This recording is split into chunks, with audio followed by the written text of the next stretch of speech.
Assalamualaikum warahmatullahi wabarakatuh. Selamat datang dan selamat berjumpa kembali di podcast KPU Kota Prabu Muli. Dan kali ini bersama saya Medial Ariansi.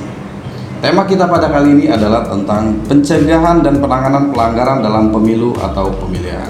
Baik, bersama saya telah hadir seorang narasumber dari anggota KPU Kota Prabu Muli yang membidangi Divisi Hukum dan Pengawasan, Bapak Surya Muda Karana.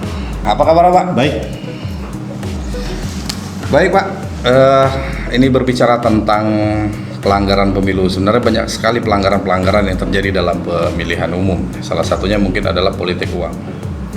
Ini menarik sih Pak, selalu terjadi pada saat pemilu, baik itu pra pemilu ataupun pasca pemilu. Sebenarnya apa sih Pak itu politik uang?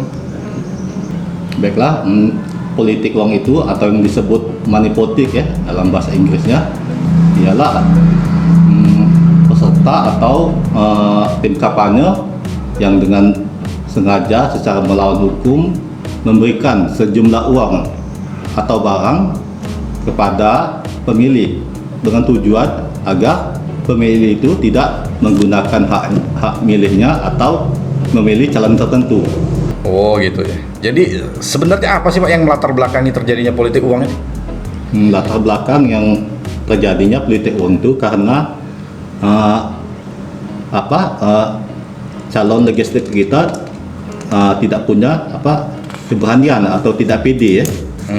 Mereka punya modal ya, tetapi modal itu tidak tahu mereka apa yang untuk digunakan untuk apa. Jadi mereka itu memilih jalan pintas. Jadi ada modal, ada membentuk tim sukses, bagikan uang.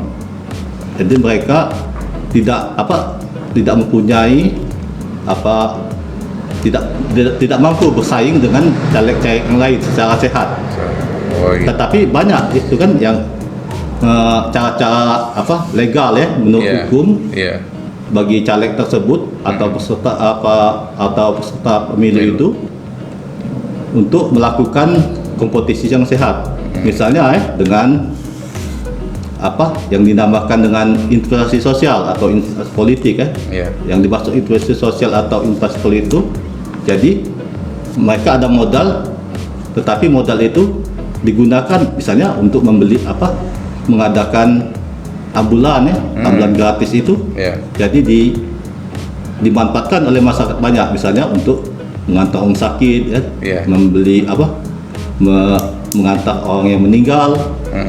Nah selanjutnya kedua itu caleg itu bisa mengadakan pelatihan misalnya kalau ada dana kan untuk masyarakat banyak, jadi berguna untuk masyarakat. Jadi gitu ya, gitu. Mungkin itu lebih jadi ajas manfaatnya itu, jadi manfaatnya bukan uangnya jadi manfaat itu berguna bagi masyarakat banyak. Jadi itu kalau gitu lebih bermanfaat, bukannya membeli suara gitu kan. Sebenarnya apa sih Pak bentuk-bentuk politik uang di Indonesia ini? Bentuk-bentuk politik uang yang ada di Indonesia itu ada 3 ya. Satu bentuk politik uang itu kepada pemilih. Misalnya telah kita bicara tadi ya.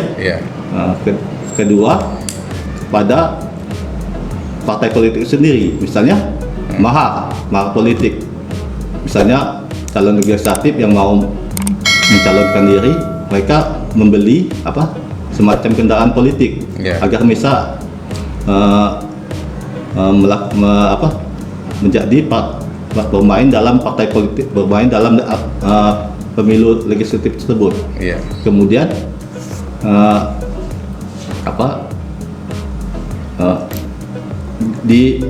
di anggota penyelenggara pemilu itu sendiri, misalnya menyuap anggota pemilu atau penyelenggara pemilu agar mereka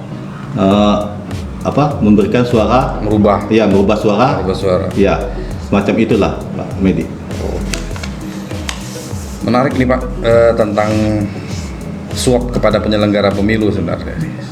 Baik Pak, jadi ada 3 hal yang saya catat ini yang membentuk tingkah laku politik uang. Yang pertama itu kemiskinan, pendidikan dan budaya.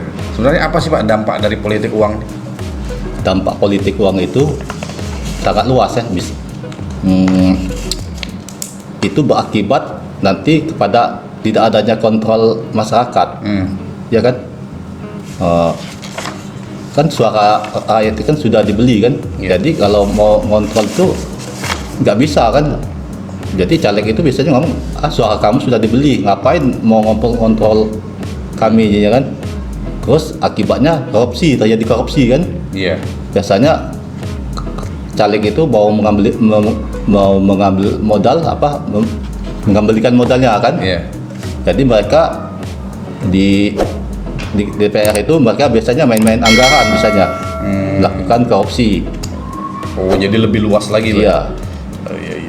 Oke, Pak. Jadi ini sosialisasi ke masalah politik uang ini, apakah ini sampai ke masyarakat atau hanya ke parpol atau peserta pemilu saja, Pak?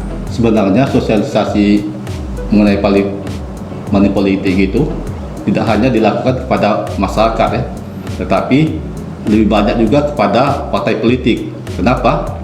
Karena partai politik adalah peserta dari pemilu. Mungkin nanti partai politik itu bisa memberikan sosialisasi kepada para calon legislatifnya kan, yang mau berkompetisi. Karena memang calon legislatif ini kurang dibekali oleh sosialisasi mengenai money politik ini. Jadi terhadap pelanggaran pemilu ini, Pak, termasuk money politik ini, banyak masyarakat ini yang takut melapor misalnya ada terjadi pelanggaran money politik. Nah, jadi bagaimana terhadap perlindungan untuk saksi pelapor ini, Pak, apabila mereka mengadukan kasus money politik ini? Inilah Pak Medi, mengenai saksi pelapor ini ya. Jadi masyarakat kita ini takut untuk melapor. Kenapa? Karena di dalam undang-undang pemilu itu tidak ada jaminan perlindungan saksinya ya. Yeah. Jadi mereka takut nanti diancam oleh si pemberi uang itu kan, si money politik itu. Jadi saya himbau Bawaslu sebagai wewenangnya untuk menindak money politik itu, saya memberikan semacam himbauan ya. Bawaslu itu hendaknya melakukan semacam MU ya kepada lembaga perlindungan saksi ya, agar mereka saksi ini bisa dilindungi. Jadi ada jaminan, Pak, ya, untuk saksi pelapor ini kalau ada pengaduan ke Bawaslu ya. Saya akan memberikan kata-kata bijak dari seorang politikus dunia. Beliau mengatakan bahwa di dalam peperangan itu Anda bisa mati satu kali, tetapi dalam politik Anda bisa mati berkali-kali. Sir Winston Churchill, Perdana Menteri Inggris. Oke, Pak, terima kasih statementnya. Semoga kita tidak mati berkali-kali. Baik, terima kasih sudah menyaksikan podcast KPU Kota Prabu Muli. Jangan lupa subscribe, komen, dan share. Terima kasih, Pak, sudah hadir.